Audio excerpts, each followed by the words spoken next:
Dnes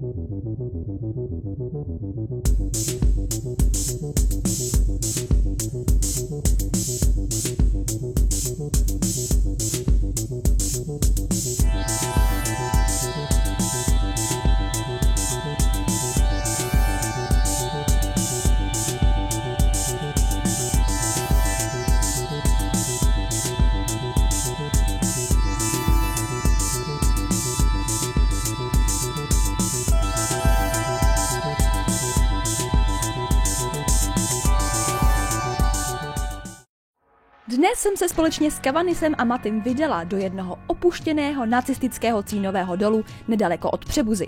Pojďte se s námi podívat, jak se zub času zakousl do tehdy velkého fungujícího komplexu. Tak jo, tak jsme zaparkovali a jdeme si vzít věci a jdeme na to.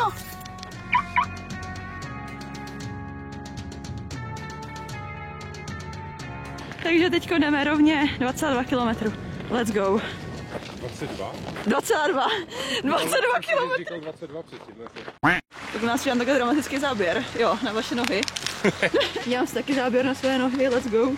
Ještě jsem vám chtěla říct, že pokud byste chtěli být stejně cool jak my, tak si můžete pořídit pouzdro na Real Geek Bright.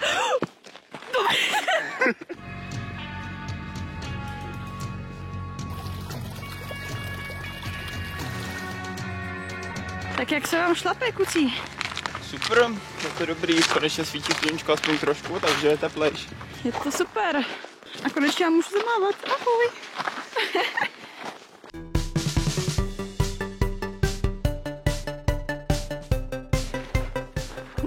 Nazdar! A zase 3krát? Úplně hrozný záběr, kámo. To je úplně jasný, že tohle je ten jeden z těch záběrů, který to dá do toho videa.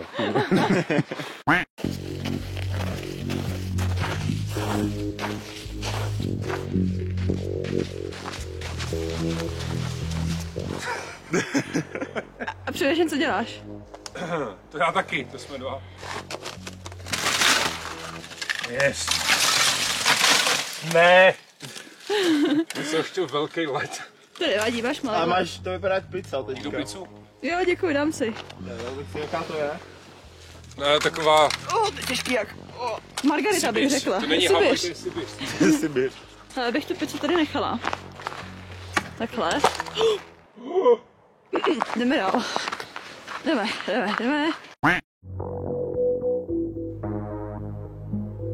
Tak, tamhle už by to mělo být. My jsme trošku bloudili. Jsme šli po špatné cestě a celkem jsme ztratili asi 48 minut, takže jo, jsme šikovní.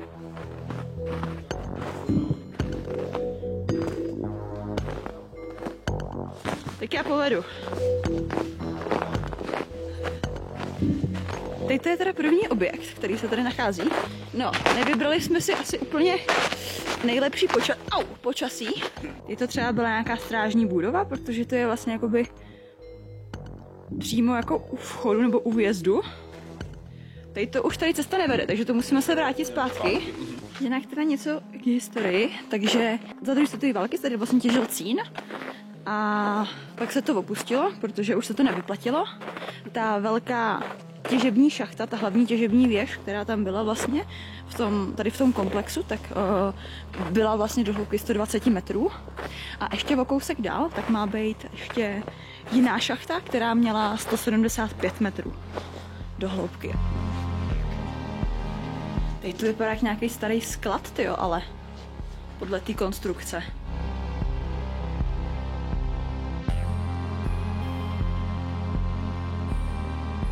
To je jak dveře nikam, ne? Jo, to je jak vstup do Narnie, hele. No a to jako tohle je zatím jenom začátek, jako. A cože jsi říkala, že tohle bylo? No, já se nejsem jistá, ale podle mě to vypadá jak nějaký sklad, víš, jako, že to vypadá ta konstrukce, že by to mohlo být jako nějaký skladiště. Jinak až potom dojdeme k tomu hlavnímu vlastně, k celé té budově toho, vlastně k té těžební budově, tak tam možná někdo z vás si vzpomene, protože se tam natáčel, byla to jedna z natáčecích lokací, kde se točil seriál Rappel. Tady to jsou jako nějaký zbytky, takový ty výplně toho stropu, to vypadá ty střešní krytiny. Tady ještě je dřevo. Ne, to je strom? Ne, je to ten trám normálně, je to dřevo. Toto bych asi úplně nechtěla, aby to na mě spadlo. To jsou ale fakt jako úplně masivní kusy toho železobetonu. Tady je komín! A jo. Tady je prostě komín. Hustý. Je to vede normálně díra do toho komína. Tady je ještě zbytek futer. Jo, tady nějaký hřebíky, tyjo. Ještě tyjo. Wow.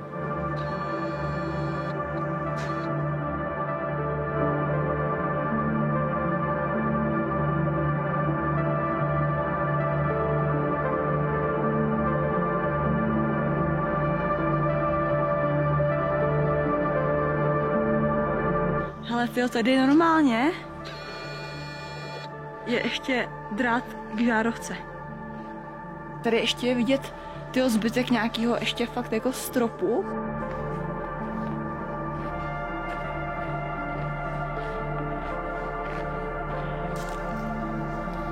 Já tam hodím ten gimbal. Nebo hodím. Tam možná neházej.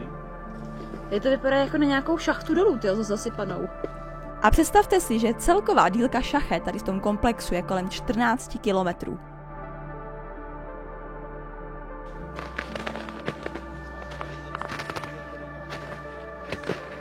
Teď to podle mě celý byl ten tábor, protože tady jsou jakoby základy takových menších baráčků, že to není vyloženě ještě ten důl jako takovej. Údajně teda v době své prosperity, když ten důl fungoval, tak tady makalo 400 až 600 záteckých vojáků, ať už Francouzů, anebo Sovětů. Takže tady asi taky muselo být to pěkný jako utrpení. A údajně to tady zanechalo jako energetickou stopu, takže se tady můžou dít paranormální aktivity.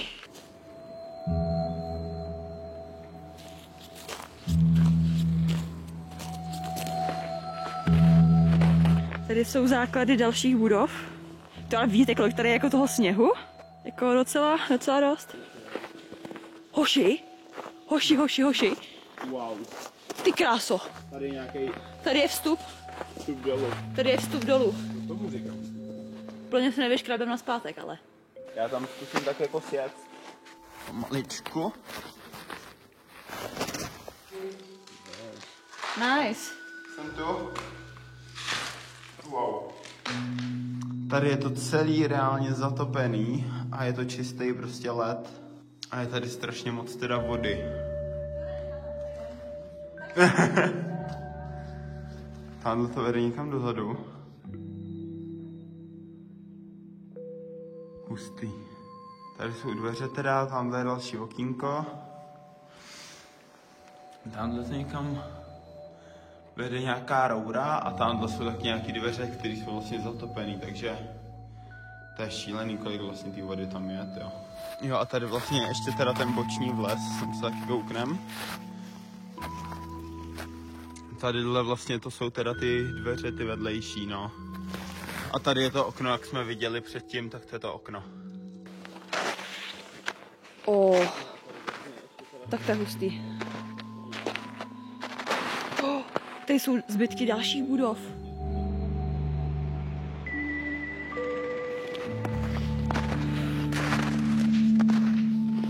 Ty krásu, hoši, bacha, ten normálně je úplně jako by třeba metrová díra kolem toho. Tady můžeme projít takhle. A máme, wow. Tak teď to je zatím asi nejzachovalejší torzo budovy, který tady je. Tady ten šroub je pěkný. OK. Myslím, že jako na to třeba jako šlápneš a ten kotník jako... Maty. Vidíš to, co já? No.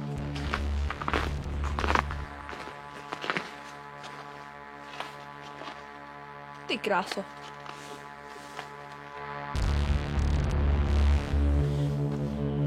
Teď to možná je ta šachta, která je těch 175 metrů hluboká. Wow. Ty kráso.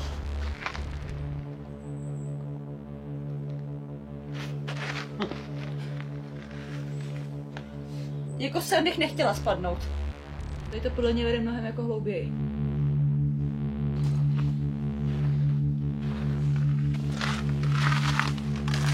Hoši, našla jsem nějaký starý železo. Nechcete nějaké tetanus třeba si přinést? Vzal bych si sebou na památku. To je nějaký kus. To je pak nějaká plechovka stará. Nějaký sud? Nebo Nějaký něco sud, dělat? plechovka, kyblíček. Kyblíček, tady to bude určitě.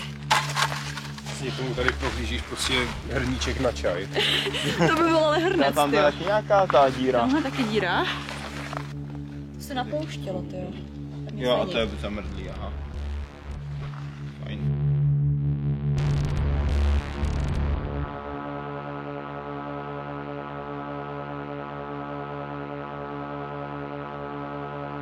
Hlavně prosím vás, nikam sami takhle nelezte.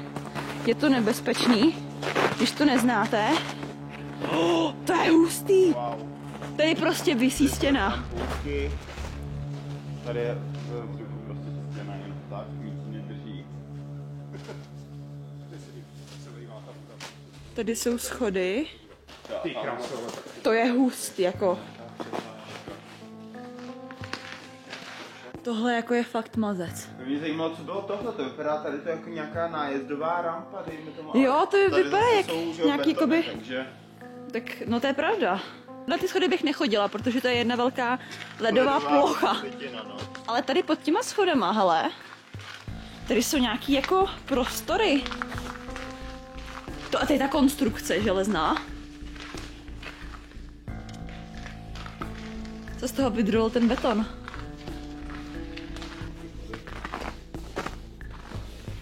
Tady se podíváme dolů takhle.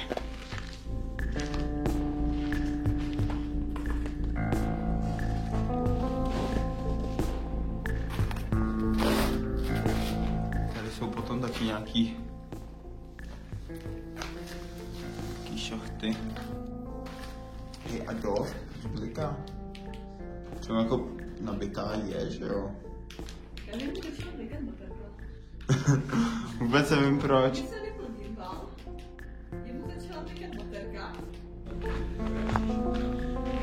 Tady je další šachtička. To je prostě celý jedna velká ledová plocha.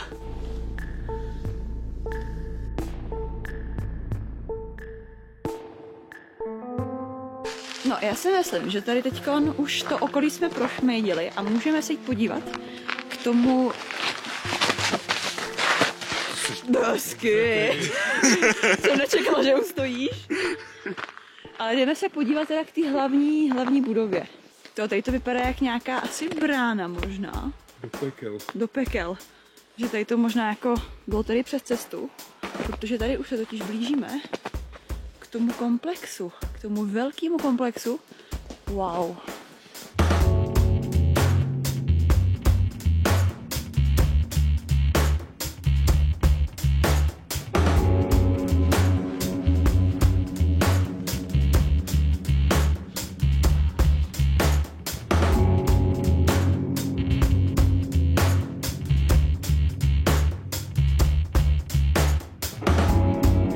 Wow. To vypadá hustě.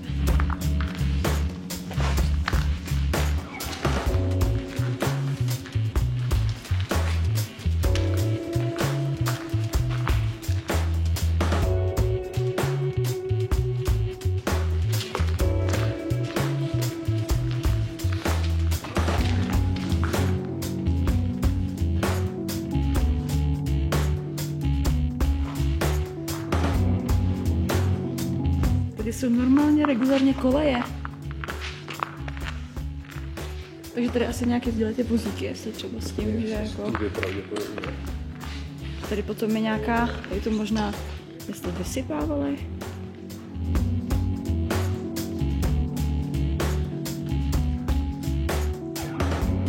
Mně se hrozně líbí ten strop, jak jsou ty železo prostě.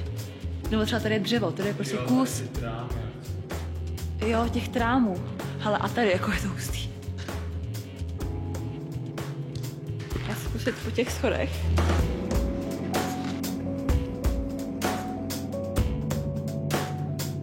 Wow.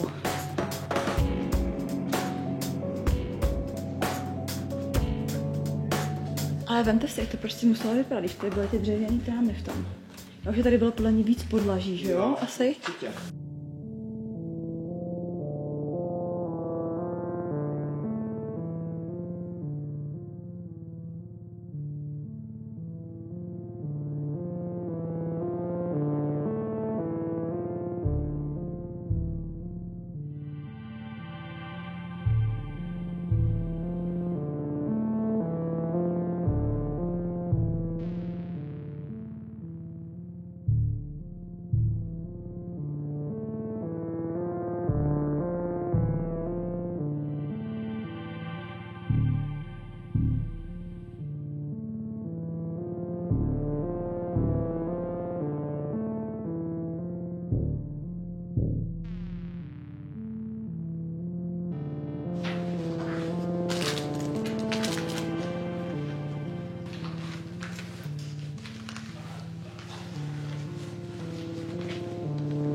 Tady se dostáváme úplně k tomu předku toho dolu. Ježiš, teď to je úplně všechno led. A tady to je vlastně ta velká vodní nádrž, která vlastně teďko je zamrzla. Je hustý, jako se to ta příroda fakt všechno bere zpět. Ty kra. Tady kdybych spadla, tak bych dopadla hodně ošklivě. No já to jsem četla, nevím, jestli na tom pravdy, jo, ale že jsem měla přečerpat voda z toho podzemí sem, tady se nechala usadit a pak se z toho nějak jako vybíral ten cín, nevím. Opatrně. Tam někdo byl na běžkách, nebo co to je? Taky na to koukám, no, že tady jsou takový stopy.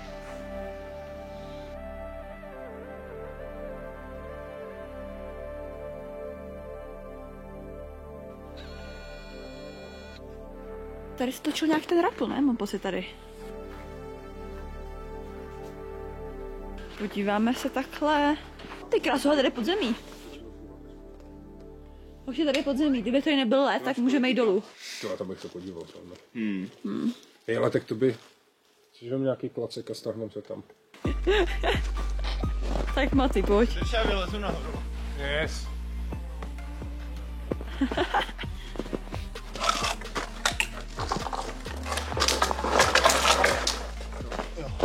Bacha. Dobrý. Takže Maty, jdeš dolů, říkáš první, No, jo? asi jo, no. To bylo dobrý, to je dobrý, to byl dobrý nápad, tohle. Máš to natočený. Skvělý nápad, jako, výborně, dobře, no, tak já nebudu stichat, no.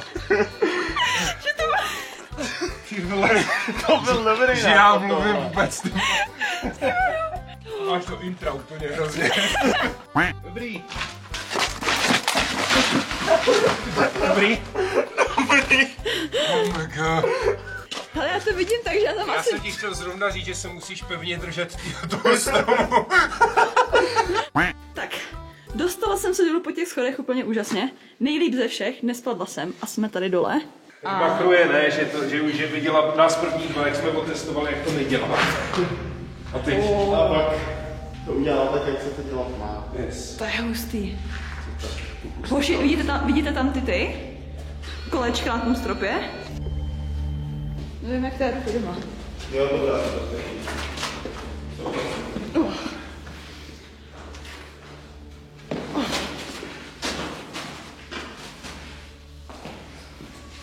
Jo, tady je ohořený dřevo ještě. Jo. Tady ty železa, jo, pěkný.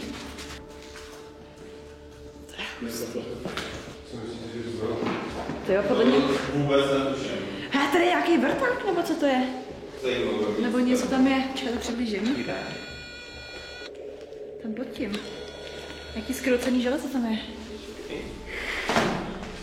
Máme tady parkour. No jo, už tam natrénováno.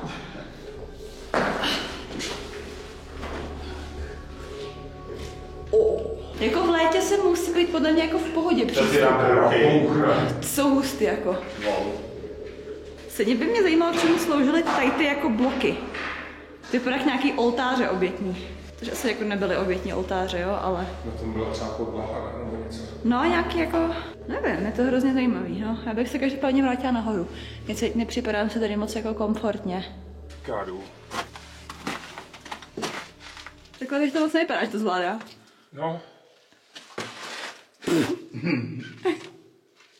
Kámo, mě úplně něco napadá, ale bolí mě jenom, když mě to napadne, ty vole. Co?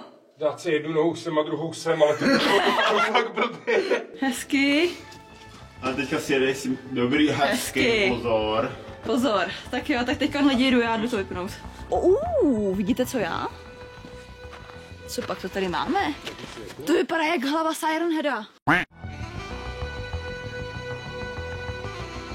Definitivní konec dolu nastal v březnu roku 1947, protože se těžba prostě nevyplatila. Tady máte ještě 2 historické fotky, na kterých můžete porovnat aktuální stav se stavem minulým.